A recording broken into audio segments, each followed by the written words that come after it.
Copyright on YouTube is a highly complex matter and it raises many questions. Many people can get their head around the fact that there is a fine line between copyright infringement and coding someone. What is generally considered a violation and how to avoid losing monetization and how to use music, for example. Today we'll try to sort out all these questions about copyright and outline the boundaries of using someone else's content as well as find out how to save your content. So I would like to let you know that this copyright topic is no easy task, but it's not rocket science either. If you're gonna have any questions, don't hesitate to leave a comment down below and we'll be glad to help you. Any creative work can be in a literary, artistic, educational, or musical form. Copyright is intended to protect the original expression of an idea in the form of a creative work, but not the idea itself. Copyright on YouTube protects intellectual property rights for a certain time. Only the creator has the right to decide how to go about their work and who exactly can benefit from it. If you look at copyright in the context of YouTube, it concerns everything that we see on it. YouTube series, music, pictures, everything that a person has done is copyrighted. But ideas and facts do not fall into the category of copyright. So if you have come up with something cool, then it's better to do it and post it on YouTube than wait on it, because somebody else can get the same very inspiration. Fair use is a doctrine in the law of the United States that permits limited use of someone's work without getting permission from the copyright owner. Fair use is not determined by YouTube. Let me say it again. YouTube can never decide what's fair use and what isn't. Only in court you can do that. In some countries, it's not called fair use. For example, in the UK, it's referred to as fair dealing. YouTube has developed an automated system that scans uploaded videos by comparing them with the hosting media content database provided by the Content ID system. If the content of the video uploaded to the service does not pass the system verification, YouTube issues a copyright notice indicating that third-party content was used in that video. When this happens, the result may be a filing of a complaint with the original copyright owner of the content or the removal of the content from YouTube. There are two types of licenses on YouTube. A standard license, through which the rights of transmission are granted to the platform without authorizing reproductions or distributions of content elsewhere, and Creative Commons, and we'll get to this one later. I'd like to mention that you can use other people's content for sure, but you have to follow a certain set of rules. You have every right to criticize, comment, parody, and change someone else's content. You have every right at the legislative level. Like people reviewing movies, TV shows, and games usually go about their businesses. In fact, fair use allows you to do this, but the automated Content ID system doesn't determine how conscientiously you did it. It only sees the fact that you violated the rules. So most copyright owners don't immediately throw copyright strikes, but of course, your video will simply be deleted. Usually they just take your money, because if you use someone else's content into your video, the copyright owner of the work that you use has every right to take your money. So recently there has been a lot of scammers who claim that their music is free, but in fact, they take all the monetization from the video. To make sure that you receive as few warnings from the Content ID as possible, I recommend using music only from the YouTube Music library. Today, the library is huge and you can find music that best suits your video. Don't forget that all this applies not only to music, but also to sound effects, as the people who created them also did some work and their work definitely costs money. So a strike can also be used for sound effects, but luckily free sounds are available in the YouTube Music library. If you sing a song in an entirely original way, you're using copyrighted melody or words, and for that you may receive a copyright strike or a Content ID claim. But you should keep in mind that most composition claims are eligible for revenue sharing for creators in the YouTube Partner Program. As long as you're eligible, then you have the option of sharing the revenue of that video by confirming the video is a cover. What about other people's videos? Here is a set of rules that will help you not to violate this standard license and use someone else's content. You can use short bits up to 15 seconds, but better up to 10. And you don't need to naively use the piece just for the sake of sharing it, but comment on it or criticize it. That's to show people that you're somehow reviewing it. Keep in mind that even after following all these rules, the copyright owner may turn out to be a bad guy and will give you a copyright strike. But if you follow all the rules, you can report to YouTube that you don't agree with the claim and you want to dispute it. Then YouTube will double check everything and they will leave you alone. So in theory, you should write to each creator whose material materials you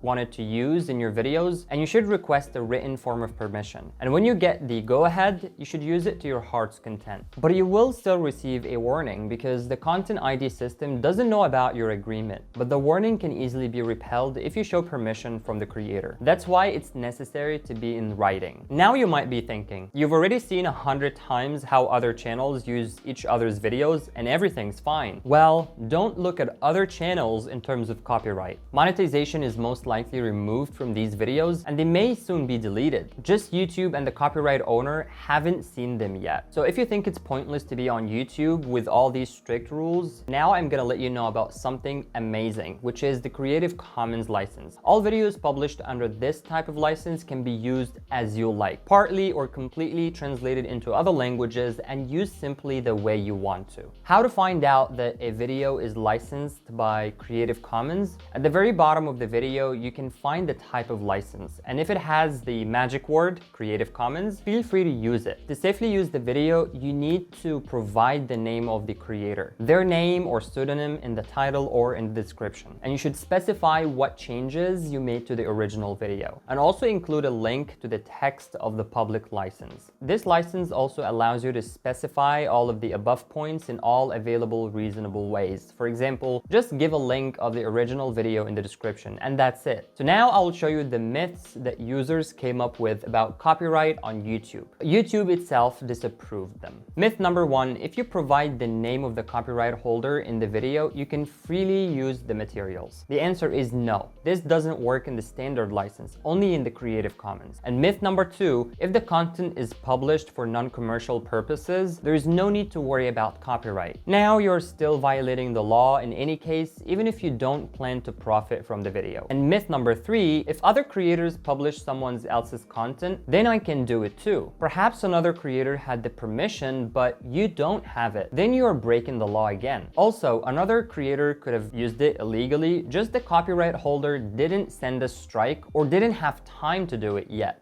And myth number four, if the content was purchased, for example, on iTunes or in a CD, you can publish it. Well, after buying any content, you can watch and listen to it. When you buy it, you don't get permission to distribute it or use it. And myth number five, there will be no problem with the content that was independently recorded from the TV or in a movie theater. I remember the warnings in movie theaters all the time that you're breaking the law if you record anything. So why do you think this doesn't really apply on YouTube? And myth number six, if I indicate that I don't intend to violate copyright, I can use anyone's content. You won't convince anyone with these statements. You're still violating the law because you haven't talked to the creator and you don't have any permission, so you have no right to use their materials. And myth number seven, using only a small piece lasting for 7 seconds is not a violation. Well, of course, any use without the permission or the Creative Commons license is a violation. Just for small bits, it's less likely to get a strike, but this doesn't exclude the possibility of obtaining it. Creators are different. Maybe someone will get mad from the fact that you criticize 10 seconds of their content. Just be prepared for that, and the final decision should be made in court in such cases. But if you have followed all the rules above, then the judge will be on your side because fair use allows you to do so. So to wrap it up, becoming a YouTuber now, you should realize that all this has long gone beyond simple entertainment. And therefore, you must understand that you are responsible for any decision. And most often, you abide by the law to avoid any risks. I hope this was useful to you. If you got any value from this video, please click the like button and turn on the notification bell. And you might be interested to watch this video because it's going to teach you how to get to 1,000 subscribers fast on YouTube.